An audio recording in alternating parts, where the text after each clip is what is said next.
Le ministre de la Santé lui promet une tolérance zéro face aux violences contre les soignants. Et Yannick Neuder a réagi à l'agression de plusieurs blouses blanches à l'hôpital d'Annemasse en Haute-Savoie. Des faits qui se sont produits mercredi soir dernier. Bilan, 6 blessés.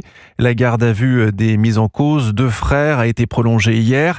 Le récit de ce déchaînement de violence avec le correspondant d'Europe 1 en Auvergne-Rhône-Alpes, Jean-Luc Boujon. L'un des 2 hommes, âgé de 33 ans, avait été admis aux urgences pour une suspicion de traumatisme crânien. Mais très vite, son jeune frère qui l'accompagne trouve que cela ne va pas assez vite et exige de passer avant les autres patients.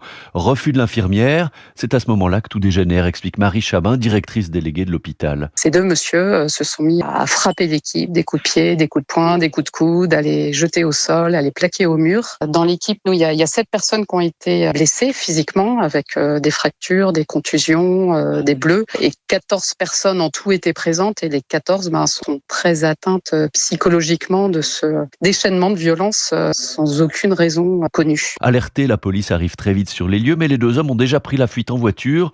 2 hommes qui, dès le lendemain, se présentent au commissariat pour se rendre. Pas du tout. Ils viennent en fait pour porter plainte contre le service des urgences.